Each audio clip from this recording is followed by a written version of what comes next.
राम राम दोस्तों, कैसे हो सभी। कल हम पिछली क्लास में पढ़ रहे थे वर्ण विचार वाला बिंदु है, और इसमें हमने कल देखा था स्वरों के कितने भेद होते हैं। तो कल हमने मात्रा व उच्चारण में लगने वाला समय के आधार पर देखा था स्वरों के भेद। तो हमने पिछली एक क्लास में देखा था कि मात्रा व उच्चारण में लगने वाला समय के आधार पर स्वरों के भेद। तो हमने पाया क्या, मात्रा व उच्चारण में लगने वाला समय के आधार पर स्वरों के भेद थे तीन। नंबर एक पे था अपना ह्रस्व स्वर, नंबर दो पे था अपना कौन सा स्वर था, स्वर था दीर्घ स्वर। नंबर तीन पे कौन सा स्वर था, उपलुप्त स्वर। ये हैं स्वरों के भेद तीन। ये आधार किस पे हैं, मात्रा व उच्चारण में लगने वाला समय के आधार पर स्वरों के ये तीन भेद हैं। ह्रस्व स्वर को मूल स्वर भी कहा जाता है, ठीक है। और दीर्घ ये जो स्वर है ना, इनको कहा जाता है संधि स्वर। क्या कहा जाता है, संधि स्वर कहा जाता है। हमेशा ध्यान रखना, क्या मूल स्वर ये जो होते हैं ना, ये मूल स्वर, ये संधि में मूल स्वरों का कभी भी विच्छेद नहीं होता है। तो नोट लगा के एक लाइन में यहां लिख देता हूं, ध्यान रखना हमेशा क्या, कि संधि में मूल स्वर, मूल स्वरों की संख्या होती है 4, और मूल स्वर होते हैं, देखो कौन कौन से, ए, लघु ई, लघु ऊ और लघु री। ये 4 मूल स्वर होते हैं। तो इन मूल स्वरों का संधि में मूल स्वरों का विच्छेद नहीं होता है। ये लाइन इंपॉर्टेंट है, हमेशा ध्यान रखना। मैंने क्या लिखा है, ध्यान से देखना। संधि में मूल स्वर 4 होते हैं, ए, लघु ई, लघु ऊ और लघु री। इन चारों स्वरों का, मूल स्वरों का विच्छेद नहीं होता है, ठीक है। ये है अपने मूल स्वर, अपन इनको बोलते हैं ह्रस्व स्वर। इसके बाद में आप ध्यान से देखना, मैंने यहाँ लिखा है संधि स्वर। ये मैंने किसके अबाउट में लिखा है, दीर्घ स्वर के बारे में। तो ध्यान देना, इनमें से संधि स्वर होते हैं कितने, 7 होते ही हैं, ठीक है। देखो 7 हैं, कौन कौन से, आ और दीर्घ ई और दीर्घ ऊ, दीर्घ री और ए, आई, ओ, औ। ये जो होती है ना दीर्घ, ये होती है किसमें, मूल भाषा में, लेकिन हिंदी में इसको नहीं गिना जाता। तो यहाँ दीर्घ स्वरों की संख्या कितनी होगी, 7। आ, दीर्घ ई, दीर्घ ऊ, ए, आई, ओ, औ। ये 7 है अपने कौन से स्वर है, दीर्घ स्वर। अब ध्यान देना, क्या इन दीर्घ स्वरों में 4 ऐसे स्वर है जिनको क्या कहते हैं, संयुक्त स्वर।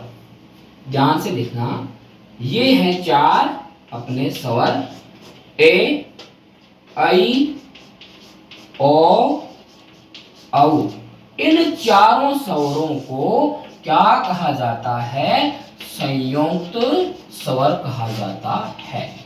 ध्यान देना, एग्जाम में आ जाए संयुक्त स्वरों की संख्या कितनी होती है, तब आपका आंसर क्या होना चाहिए, 4। वो कौन कौन से होते हैं 4 संयुक्त स्वर, ए, ऐ, ओ, औ। ये 4 क्या है, अपने संयुक्त स्वर। समझ में आ गया होगा इतना आपको।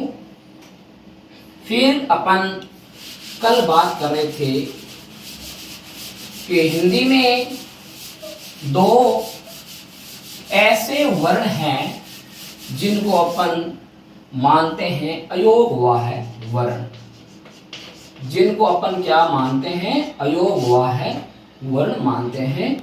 इनकी संख्या 2 है और वो है हमारे कौन से, अंग और अह। मैंने पिछली आपको क्लास में समझाया था क्या कि अयोगवाह का क्या मतलब होता है। ए का मतलब होता है नहीं, जहां ए उपसर्ग लग जाता है, चाहे वह किसी भी शब्द के आगे लगे, तो इसका अर्थ हो जाता है नहीं। योग का मतलब क्या होता है, जुड़ करके। क्या होता है, जुड़ करके। वह है वहन होना, वहन होना। ऐसे स्वर जो जुड़ करके वहन नहीं होते, उन्हें क्या कहा जाता है, उन्हें कहा जाता है अयोगवाह। ध्यान से सुनना, ये अयोगवाह कौन से वर्णों के साथ में जुड़ के वहन नहीं होते, व्यंजनों के साथ जुड़ के वहन नहीं होते। किसके साथ में जुड़ करके वहन नहीं होते, व्यंजनों के साथ। तो आपके जहन में एक सवाल आता होगा, क्या मैंने नाम लिख दिया पंकज, तो आपको ये दिखता होगा कि सर यहाँ आपने लिखा है व्यंजन और व्यंजन के ऊपर आपने लगाया है अनुस्वार, और अभी अभी आपने कह दिया कि व्यंजनों के साथ में ये जुड़ करके वहन नहीं होते, तो फिर यहाँ क्यों हो रहे हैं। ध्यान देना, ये अनुस्वार जो है ना, ये व्यंजन के साथ में नहीं है। यह क्यों नहीं है, ध्यान से देखना। अपन इनका करेंगे विच्छेद करेंगे, तो विच्छेद कैसे होगा, पै हो जाएगा हलंत, फिर आ जाएगा अंग, फिर कै और जय। ध्यान से देखना। अब आप सोच लो कि ये जो अनुस्वार है वो व्यंजन के साथ है या स्वर के साथ है। अब आपको समझ आ गया होगा कि अनुस्वार और विसर्ग, ये जो अंग है ना, इसके ऊपर आपको जो बिंदी दिख रही है, इसका नाम अनुस्वार होता है। और ये जो है, इसके आगे आप 2 बिंदियां आपको दिखाई दे रही है, इसको विसर्ग बोलते हैं। क्या बोलते हैं, विसर्ग बोलते हैं। तो अनुस्वार और विसर्ग ये कभी भी व्यंजनों के साथ में जुड़ करके वहन नहीं होते हैं, ठीक है। इसलिए इनको क्या कहा जाता है, अयोगवाह ध्वनियां, अयोगवाह वर्ण। और आज हम चर्चा करेंगे वर्णों के दूसरे आधार पर। वो हमारा दूसरा आधार कौन सा होगा, ध्यान रखना। आज हम देखेंगे ओष्ठ आकृति के आधार पर, ओष्ठ आकृति के आधार पर स्वरों के कितने भेद होते हैं। ओष्ठ आकृति के आधार पर स्वरों के भेद। सभी ध्यान से सुनना। ओष्ठ आकृति के आधार पर स्वरों के भेद कितने होते हैं, तो ओष्ठ आकृति के आधार पर स्वरों के भेद होते हैं 2। ओष्ठ आकृति के आधार पर स्वरों के भेद कितने होते हैं, 2 होते हैं। 2 कौन कौन से होते हैं, ध्यान रखना। नंबर 1 वृत्ताकार, नंबर 1 वृत्ताकार, नंबर 2 अवृत्ताकार, नंबर 2 अवृत्ताकार। ये 2 भेद होते हैं ओष्ठ आकृति के आधार पर। ध्यान से समझना, इसका क्या मतलब होता है वृत्ताकार का। जब हम स्वरों का उच्चारण करते हैं तो हमारे जो ओष्ठ है, होठ है, इनकी आकृति ना किसके समान हो जाती है, एक वृत्त के समान हो जाती है। तो जिन स्वरों का उच्चारण करते समय ओष्ठ की आकृति वृत्त के समान ऐसे गोल हो जाती है, उनको क्या कहते हैं, वृत्ताकार स्वर। और जिन स्वरों को बोलते समय, उच्चारण करते समय हमारे ओष्ठ की आकृति वृत्त के समान नहीं होती है, उन्हें क्या कहा जाता है, अवृत्ताकार। मैंने आपको पहले ही बताया था, अ उपसर्ग जहां पे एड हो जाता है वहां ए का मतलब क्या होता है, नहीं, यानी कि वृत्ताकार में नहीं। और यह वाला किसमें है, वृत्ताकार में है। अब आपको आ गया होगा समझ में कि वृत्ताकार का क्या मतलब है। एक बार ध्यान से और सुन लो। ऐसे स्वर जिनको बोलते समय, उच्चारण करते समय हमारे ओष्ठ की आकृति है ना, किसके समान हो जाती है, वृत्त के समान, तो उन स्वरों को क्या कहा जाता है, वृत्ताकार स्वर। और जिन स्वरों को बोलते समय हमारे ओष्ठ की आकृति वृत्ताकार रूप में नहीं होती है, उन्हें क्या कहा जाता है, अवृत्ताकार स्वर। अब हम क्या देखेंगे, यह देखेंगे कि वृत्ताकार स्वर कौन कौन से होते हैं और अवृत्ताकार स्वर कौन कौन से होते हैं। तो इधर हम लिखते हैं वृत्ताकार स्वर। क्या लिखते हैं, वृत्ताकार स्वर। वृत्ताकार स्वर संख्या में 4 होते हैं और अवृत्ताकार स्वर जो ना, अवृत्ताकार जो स्वर है वो संख्या में 7 होते हैं। अब हमारे ध्यान में यह भी बात आ जाएगी क्या, कि वृत्ताकार स्वर ना कौन कौन से होते हैं। ध्यान रखना सभी, लघु उ जब आप बोलोगे तो ओष्ठ की आकृति कैसी हो जाएगी, वृत्त के आकार में। लघु उ और दीर्घ उ, ओ और औ, ये 4 ऐसे स्वर हैं जिनका उच्चारण करते समय अपने ओष्ठ की आकृति किसके समान हो जाएगी, सर्किल के समान। सर्किल देखा है आपने, सर्किल के समान। अवृत्ताकार स्वर इन चारों के अलावा जो भी स्वर बचे हैं वो किस में गिने जाएंगे, अवृत्ताकार में। तो वो भी मैं 7 स्वर यहाँ पे लिखता हूं, ध्यान देना। ए, आ, लघु ई, दीर्घ ई, उ और उ यहां आगे, ए और आई, और एक कौन सा रह गया, री। ये 7 स्वर 1 2 3 4 5 6 7, ठीक है। ये 7 स्वर किस में गिने जाएंगे, अवृत्ताकार स्वर में गिने जाएंगे। और ये 4 स्वर किस में गिने जाएंगे, वृत्ताकार में गिने जाएंगे। जब आपको ये 4 वृत्ताकार स्वर याद हो जाएंगे, उ, लघु उ, दीर्घ उ, ओ, औ, ये जब 4 याद हो जाएंगे, इसको याद करने की आवश्यकता नहीं रहेगी, क्योंकि फिर इसके अलावा जो भी स्वर बचेंगे वो किस में जाएंगे, अवृत्ताकार में जाएंगे। आपको इतना तक आ गया होगा समझ में। अब हम बात करते हैं आगे स्वरों के बारे में। एक स्वर होता है जो अपन कहीं के देखते हैं इस आकार में, इसको भी ओ ही बोलते हैं, जैसे ऑल इंडिया, ऑफ।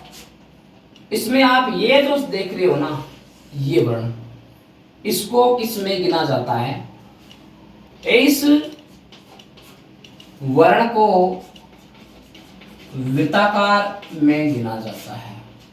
किसमें गिना जाता है, वृत्ताकार में गिना जाता है। एग्जाम में पूछ लिया जाए कि वृत्ताकार स्वरों की संख्या कितनी होती है, तो आपको आंसर 4 ही देना है, 5 नहीं देना है, 5 नहीं देना है, क्योंकि ये स्वर हिंदी भाषा का स्वर नहीं है। यह स्वर हिंदी भाषा का स्वर नहीं है। ये हमारे हिंदी भाषा में कहां से आया, अंग्रेजी भाषा से हिंदी में आया है। कौन सी भाषा से, अंग्रेजी भाषा से हिंदी में आया है। ये मतलब आया है, इसलिए इसको क्या मानेंगे, आगत स्वर। आए हुए स्वर को क्या मानेंगे, आगत स्वर। और इसको विदेशी स्वर के नाम से भी जाना जाता है। और जो आया हुआ होता है उसको अपन मेहमान स्वर के रूप में भी जान सकते हैं। किसके रूप में? मेहमान स्वर के रूप में। और ये अपने अंग्रेजी भाषा से आ गया और हिंदी वालों ने इसको क्या कर लिया? ग्रहण कर लिया। हिंदी वालों ने क्या किया? इसको ग्रहण कर लिया। तो इसका एक नाम और हो गया। कौन सा? इसका एक नाम हो गया ग्रहित स्वर। ग्रहित कर लिया इसको, ग्रहण कर लिया इसको। इसका नाम क्या हो गया? ग्रहित स्वर। और ध्यान रखना, एक इसका नाम और भी है, वो क्या है? ध्यान देना, अर्ध अर्धचंद्र बिंदु। क्यों? ये नाम इसका क्यों हो गया? देखना ध्यान से, इस स्वर के ऊपर चंद्रमा तो है लेकिन इसमें बिंदु नहीं है, ठीक है ना? इसमें बिंदु नहीं है, तो ये एक बिना बिंदु वाला चंद्रमा इसमें है, इसलिए कहते हैं अर्धचंद्र। क्यों? जब ये बिंदु होता तो यह क्या होता? पूरा हो जाता बेटा चंद्र, ठीक है? लेकिन इस बिंदु के अभाव में इसको क्या मानेंगे? अर्धचंद्र बिंदु स्वर। किसकी माने? अर्धचंद्र बिंदु स्वर मानेंगे, ठीक है? अब आपको इतना तक आ गया होगा समझ में कि यह जो ओ स्वर जो होता है इसको किस में गिना जाता है? वृत्ताकार स्वर में गिना जाता है। लेकिन हिंदी भाषा में वृत्ताकार स्वरों की संख्या पूछे तो कितनी बताओगे? 4 बताओगे, न कि 5 बताना है। यह स्वर कहां से आया है? अंग्रेजी भाषा से आया है, बाहर से आया, इसलिए इसको क्या कहते हैं? आगत स्वर कहते हैं, ठीक है? और जो आने वाला होता है उसको क्या कहते हैं? जो आ गया मेहमान स्वर। और इसको हिंदी भाषा भाषियों ने क्या कर लिया? ग्रहण कर लिया, इसलिए इसका नाम क्या हो गया? ग्रहित स्वर। और इसको विदेशी स्वर के नाम से भी जाना जाता है और इसको अर्धचंद्र बिंदु स्वर के नाम से भी जाना जाता है। क्यों जाना जाता है? क्योंकि इसके अंदर चंद्रमा तो है लेकिन बिंदु नहीं है। यहां तक आपको समझ में आ गया होगा। अब अपन आगे चलते हैं। अभी तक हमारा चल रहा था कौन सा बिंदु? वर्ण विचार। औष्ठ आकृति के आधार पर स्वरों के भेद हमने देख लिया। अब हम देखेंगे बिंदु 3 पर, यह क्या है? जीव की क्रियाशीलता के आधार पर स्वरों का वर्गीकरण। जीव की क्रियाशीलता, जीव की क्रियाशीलता के आधार पर स्वरों के भेद, ठीक है? तो जीव की क्रियाशीलता के आधार पर स्वरों के भेद कितने होते हैं? स्वरों के भेद होते हैं 3। कितने भेद होते हैं? 3 भेद होते हैं। किसके आधार पर? जीव की क्रियाशीलता के आधार पर। नंबर 1 कौन सा हो गया? ध्यान से सुनना। नंबर 1 हो गया अग्रस्वर। कौन सा स्वर? अग्रस्वर, जो जीव के आगे वाले भाग से बोले जाते हैं, इसलिए इसका नाम भी हो गया अग्रस्वर हो गया। दूसरा मध्य स्वर। कौन सा? मध्य स्वर, ठीक है? और नंबर तीसरा कौन सा है? लास्ट जैसे बोलते हैं वो हो गया अपना कौन सा? अपना पश्च स्वर। अग्र स्वर, मध्य स्वर, पश्च स्वर। ये है जीव की क्रियाशीलता के आधार पर स्वरों के भेद। ध्यान रखना कि अग्र स्वर कौन से होते हैं, मध्य स्वर कौन से होते हैं और पश्च स्वर कौन से होते हैं। देखना, आपको इनमें से एक स्वर को याद करना पड़ेगा कि अपना जो ए होता है ना, ए को रखेंगे बीच में, तो ए को अपनों ने क्या मान लिया? मध्य स्वर मान लिया। क्या मान लिया? मध्य स्वर। क्यों? क्योंकि सबसे छोटे को बीच में रखा जाता है। मध्य स्वर हो गया ए। अब ध्यान देना, अपन इस अग्र स्वर में किन किन को रखेंगे? ध्यान देना, ई, दीर्घ ई और अपना री, ए और आई। देखना ध्यान से, यहां कितने स्वर हो गए? लघु ई, दीर्घ ई, लघु री, ए, आई। 1 2 3 4 5। इन पांचों स्वरों को किन में रखेंगे? अग्र स्वरों में रखेंगे। क्यों? ये हमारी जीभ के आगे वाले भाग से बोले जाते हैं, इसलिए इसका नाम क्या हो गया? अग्र स्वर। और ए जो स्वर है ना, ये जीभ के मध्य भाग से बोला जाता है, इसलिए इसको किस में रखेंगे, मध्य स्वर में रखेंगे। अब इनके अलावा जितने भी स्वर है वो कौन से स्वरों में गिने जाएंगे, इसमें गिने जाएंगे, ये गिने जाएंगे पश्च स्वर में। अब देखो इसके अलावा क्या क्या रह गया, आ रह गया और ए यहाँ आ गया लघु ई और दीर्घ, ऊ यहाँ रख लेंगे और फिर ऊ यहाँ रख लेंगे, री अगर स्वर में रह गया, ए आई भी ऊपर वाले में रह गया, तो फिर क्या आ जाएगा, ओ और औ। 1 2 3 4 5, ये इसमें देखो 5 स्वर आते हैं, किसमें, पश्च स्वर में 5 स्वर। पश्च में पहले क्या पै है और इसमें 5 स्वर आते हैं, ये ध्यान रखना। अगर आपको ऐसे याद नहीं होते हैं तो एक यहाँ पे एक नोट लिखवा देता हूँ, ध्यान से सुनना, फिर आपको एकदम अच्छी तरह से समझ आ जाएंगे।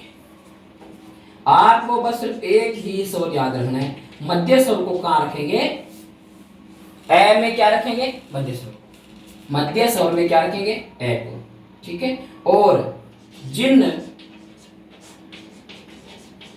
स्वरों को लिखते समय 3 के आकार में, जिन स्वरों को लिखते समय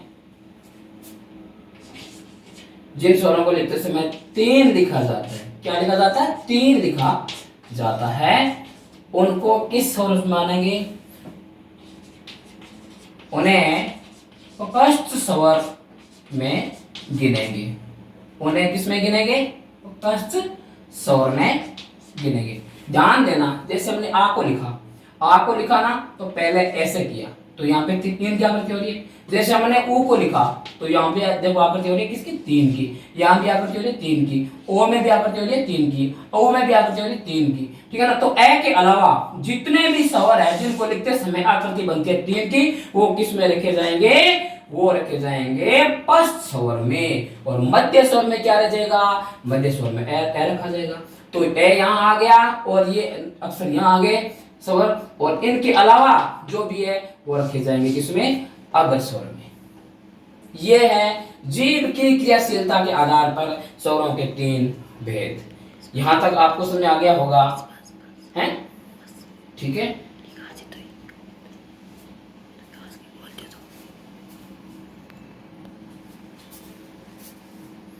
आज इतना ही, बाकी कल करेंगे।